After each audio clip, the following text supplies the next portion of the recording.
Students of CBSE board class 10th and class 12। बच्चों, आज एक इम्पॉर्टेंट वीडियो आपके सामने ला रही हूँ ताकि आप सब बच्चों का जो रिजल्ट को लेकर के डर बना हुआ है ना, वो थोड़ा सा दूर हो।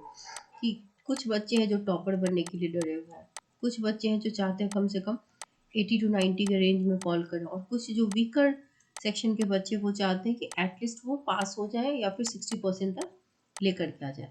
मैंने आपसे पहले भी कहा था कि देखो, रिजल्ट इतना मैटर नहीं करता। ठीक है। आज हम एक सीबीएसई के टॉपर के बारे में जानेंगे कि क्या होता है एक टॉपर का लाइफ। 2013 के एक टॉपर है, CBSE topper, who has become an AI scientist at Amazon with Sopan Khosla. He is in news now. तो ये 2013 में इन्होंने सीबीएसई टॉप किया था। तो graduate applications do not give much heat to school performance. अब ये इनका कहना है कि स्कूल के परफॉर्मेंस का आगे कोई उतना वैल्यू नहीं है। So apart from temporary publicity, जो हम आपसे बताते आए कि टेम्पररी पब्लिसिटी होती है। अगर आप 95 प्लस आते हो तो तत्काल की पब्लिसिटी है, और अगर कोई 60 प्लस लाता है तो थोड़ी सी डांट भी टेम्पररी है। या कोई मान लो पास नहीं भी हो पाता, कंपार्ट ही लग गया, दैट इज ऑल्सो टेम्पररी। और अगर किसी को टॉपर मिल जाता है नाम, तो that is a good name for home town, मतलब जहाँ हम रहते हैं, जहाँ जिस मोहल्ले में रहते हैं, वहाँ के लिए, हमारे पेरेंट्स के लिए प्राइड की बात होती है ना। लेकिन ये लॉन्ग लास्टिंग नहीं है। लॉन्ग लास्टिंग क्या है वो हम जानेंगे। तो ये जो स्टूडेंट है, इन्होंने सीबीएसई बोर्ड टॉप किया था 2013 में विथ 99% इन साइंस स्ट्रीम। ठीक है। Of course he must have been a very good student. Student of DPS Jabalpur. इन्होंने बीटेक किया 13 to 17 के बीच from IIT Roorkee. There also he got director's gold medal, right. तो ऑब्वियसली इन्होंने हार्ड वर्क किया। It's not about something called luck और anything like that. या बचपन से ही हम, बहुत से लोग कहते हैं कि ये born he is born smart, ऐसा नहीं है। सो he is doing very well at Amazon now. अब इनसे बहुत से सवाल पूछे जाते हैं कि क्या इनका रिजल्ट आज के डेट में वैल्यूएबल है, या ये क्या करके सक्सेसफुल हुआ है। तो एज ये बताते हैं कि as humans when we talk to other human, we take in subtleties beyond the mere set of symbols and sound. We make assumptions that leverages common sense, interpersonal relationship, and world knowledge to better understand others' need, intentions, and emotions. तो इनका जो job है, इसमें ये क्या करते हैं, इन्होंने एआई सिस्टम बिल्ड किया है जिसमें ये कैप्चर्स जो हिडन डेटाज होते हैं उसको कैप्चर करते हैं, ताकि पब्लिक कस्टमर के जो गोल्स हैं वो एक्चुअली इनको पता चले, ताकि कंपनी और अच्छे से काम कर सके। तो सक्सेसफुल होने में इनका जो लाइफ का रास्ता रहा, उसमें इन्होंने ये फाइंड किया कि perseverance and discipline, discipline is very important. चाहे आप कोई सा भी काम करते हैं, ये बता रहे थे कि आप वेट लिफ्टिंग करें, कोई स्पोर्ट्स खेल रहे हैं, कोई पेंटिंग कर रहे हैं, कुछ भी कर रहे हैं, आप में परसिवियरेंस होनी चाहिए। अगर आप फेल होते हैं तो आप में उठने की हिम्मत होनी चाहिए। ये नहीं कि हम फेल हो गए तो हम बहुत दुखी हैं। हम बहुत से काम करते हैं जिसमें हम सक्सेसफुल नहीं होते हैं, लेकिन वो एंड ऑफ द गेम नहीं है। गेम उसके बाद आप होगा अगर आप में परसिवियरेंस है। और दूसरा कीवर्ड है discipline.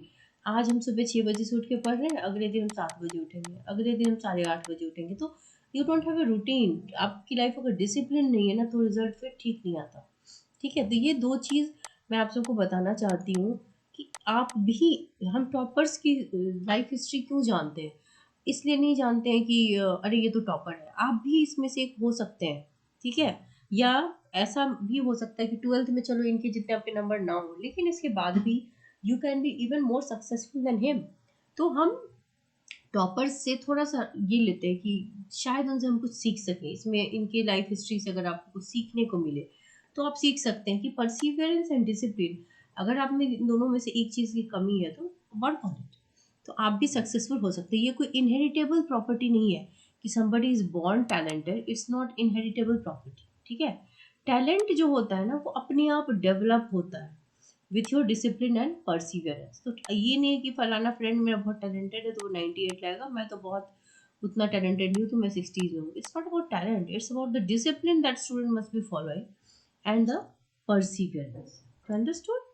So how different are you, अब इनसे पूछा जाए, from the young boys who top the exams several years ago. तो फिर इसका जवाब इन्होंने दिया कि ये this student passed out in 2012-13। So according to that, I have come out of my shell a little bit. Her student का एक अपना शेल होता है। I was also worrying about the future, जैसे आप सब फ्यूचर के बारे में डरते हैं ना, तो हर कोई डरता है, चाहे वो टॉपर हो चाहे वो मीडियोकर हो। हालांकि हमें किसी स्टूडेंट को एक टैगलाइन नहीं देना चाहिए कि somebody is a topper, somebody is a mediocre, somebody is a weak। everybody can switch from one position to another, just आपके मेहनत का काम है। So having not done anything until, अगर आप हमेशा, हमें लगता है जैसे भी आपका रिजल्ट आने वाला है, क्या होगा अगर मैं पास ना हूँ तो ऐसी चीजें चलती रहती है दिमाग में, ठीक है। लेकिन आप ओवरकम कर पाएंगे जब आप मेहनत करेंगे, ठीक है। तो क्या कोई डोर्स ओपन हो जाती है नेशनल रैंकर्स के लिए अपने आप? तो ऐसा नहीं है। आप कोई भी बच्चा बोर्ड टॉप करने के बाद, ऐसा नहीं कि आईआईटीज वगैरह कह देते हैं आज आराम से एंट्री मिलेगी। There also you have to pass the entrance exam. अब कई बच्चे जो है ना बोर्ड टॉप कर लेते हैं, लेकिन वो एंट्रेंस क्वालिफाई नहीं कर पाते, क्योंकि वो उसी समय उनको बहुत ज़्यादा ओवर कॉन्फिडेंस आ जाता है अपने ऊपर कि आई एम वेरी स्मार्ट। तो इतना ऑनेस्टली इतना रिजल्ट मैटर नहीं करता। What I want to tell you कि रिजल्ट के लिए आप लोग जितने वरिड हैं, वो उतना वर्थ इट नहीं है जितना आप समझ रहे हैं, ठीक है। It is not a do और डाई सिचुएशन। ये ठीक है, आपने एग्जाम दिया, जस्ट की रिजल्ट आ रहा है, बच्चे बहुत पैनिक मोड में, हर बच्चा बहुत घबरा रहा है, और मैं हर बच्चे को आंसर नहीं कर पा रही हूँ। इसलिए मैं आप लोगों को एक टॉपर को दिखाकर समझाना चाहती हूँ कि आप इनसे सीखें, क्योंकि अभी 10th दिया है या 12th दिया है, बट अभी रास्ता बहुत लंबा है सक्सेस का, है ना।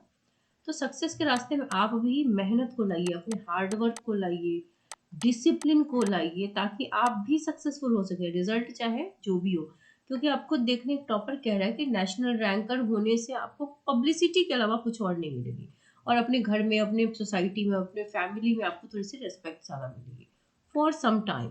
सो ये टेम्पररी चीज़ है। मान लो 12th टॉप करने के बाद कोई बच्चा आगे सक्सेसफुल ही ना हो पाए, तो उसकी वो रिस्पेक्ट बनी नहीं रहेगी, है ना। तो इसलिए ये it's a temporary thing. So what I would like to tell you कि आप लोग चाहें तो इनसे कुछ सीखिए, ठीक है। घबराइए मत, डरिए मत, रिजल्ट अच्छा ही होगा। It will take some time, 15 मई तक के आसपास आपकी रिजल्ट आएगी। और आप आज यूपी बोर्ड का भी रिजल्ट है, आप देख सकते हैं कि रिजल्ट हर साल हर बोर्ड का अप होता है। So that is the same for CBSE board also. CBSE board का भी पासिंग परसेंटेज इस बार अच्छा रहेगा। सो आप लोग डरिए मत, घबराइए मत, लाइफ में आगे बढ़िए। Wish you all the very best. अगर आपको वीडियो पसंद आया हो तो लाइक शेयर सब्सक्राइब जरूर करें।